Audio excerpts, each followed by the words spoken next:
Well, elsewhere tonight, the Southeastern Conference Football Media Days wrapped up today. So the hype's begun in the countdown to the season. We now have a projected winner and a lot more. Lauren Sisler is live again tonight in Hoover. Hey, Lauren. Hey, Jim. So Georgia, LSU, and Ole Miss closed things out for us today at SEC Media Days. And as you said, let the hype begin. You know, I think I might be ready for football season. And as the media does every year, they make their picks for the SEC champions and as well as the divisional champs. They got Auburn as the favorite to win the SEC title this season, but Alabama gets the nod for SEC West champions. And like Ole Miss coach Hugh Freeze, I'm like, wait, what? Hopefully, everyone returning from injury and being healthy, I think there's no question we should be relevant in who decides the SEC West, which my understanding is from the last group that you media guys are a little confused on that. I think you picked Alabama to win the West, but Auburn to win the SEC. That's going to be difficult. So y'all have had a long week. Long week indeed. You know, the point system gets a little complex. Now, one thing Freeze is certain of is star left tackle Laramie Tunsil will be available to start the season despite being under investigation with the NCAA for allegedly accepting improper benefits. So coming up later in sports, the Rebels, they're going to talk about that new championship culture. Plus, we're going to show you what LSU running back Leonard Fournette was wearing today. You won't believe it. Jim, back to you. I'll explain the scoring system later tonight on Periscope. Now, 2 News. Well, that's a wrap on the 2015 SEC Media Days. It's been a grind, but certainly a good way to kick off the preseason as we are just weeks away from fall camp. Now, entering his 4th season at Ole Miss is head coach Hugh Freeze, and each year that he's been there, it's been improvement. Finishing 9-4 last season for the Rebels, Freeze doesn't shy away from using the words national championship. Not once have I heard him say anything about a national championship until this spring. So that kind of tells you where he thinks we are as a program, and it clearly sends a message to the other guys who've been in the program and knows what he's about. Over in the East, between the hedges, Georgia has a stud running back in Nick Chubb, who replaces that other stud running back. Yeah, his name's Todd Gurley. The thing you have to adjust for is he's big, but he's also shifty and quick. So, I mean, you can't just come in flying balls off the wall trying to knock him out because he's going to shake you out your shoes. And, I mean, tackling Chubb is definitely a hard thing to do. I'll read a little bit. That's Georgia receiver Malcolm Mitchell right there. We'll tell you why he's reading us a children's book coming up at 10:15 tonight inside the Red Zone. Now, someone else who likes to read books and soak up as much knowledge as possible is Greg Sankey. Melissa Kim caught up with the new SEC commissioner. We are joined now by new SEC Commissioner Greg Sankey, and this is your first media days. What was your biggest surprise so far? Are you exhausted?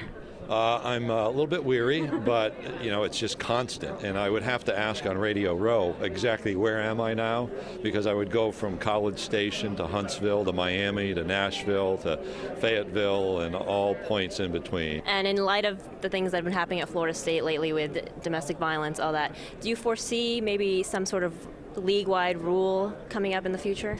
We've implemented a policy governing transfers, and so there are some circumstances where a young person will forfeit the opportunity to compete in the Southeastern Conference if they seek to transfer in.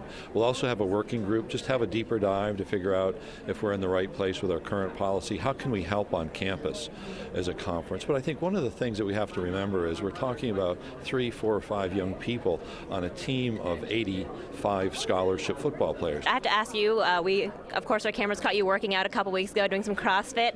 Have you been working out since you've been here at Media Days? Every day at 5:15, and this morning, the 4th and final day, when the alarm went off at 4:40, it hurt a little bit, but I made it. Thank you so much, Commissioner, for your time. Commissioner Greg Sankey from the SEC. Guys. Thanks, Melissa. Time now for another fashion alert. LSU stud running back Leonard Fournette rocking this suit at Media Days. His coaching teammates not sure why he went with red, considering Georgia and Ole Miss share the same shade. But truth be told, he got it on sale.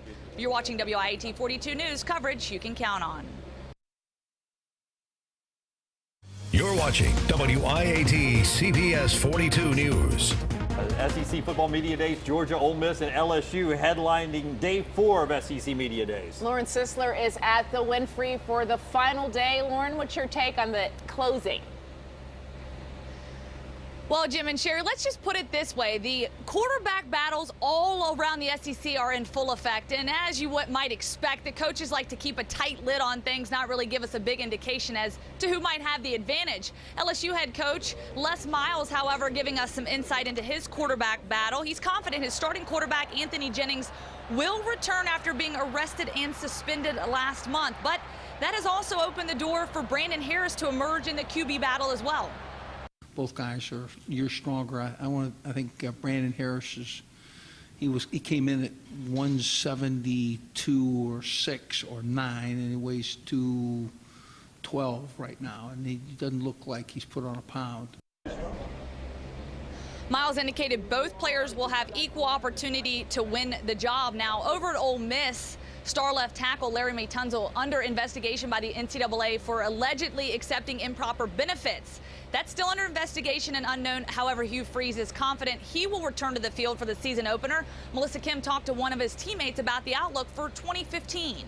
We're joined now by Ole Miss tight end Evan Ingram. And Evan, have to ask you about that Alabama game last year. You had 3 catches, team high 71 yards in that game. What was it like every single time you caught the ball and you beat an Alabama defensive guy on the field? I mean, I was making plays for my team.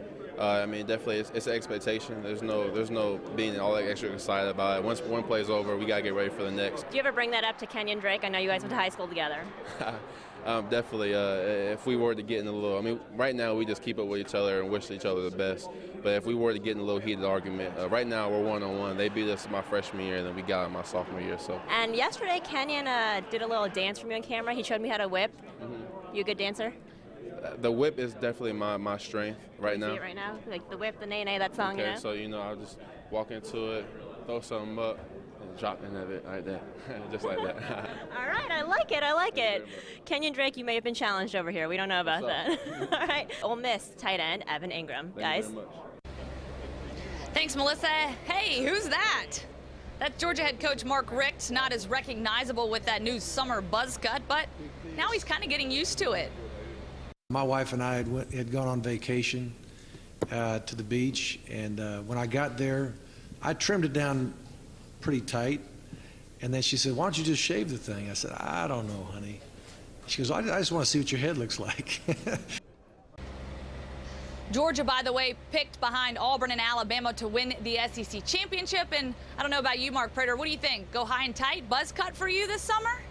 I'm going to shave the whole head. Why not? 95 is what it feels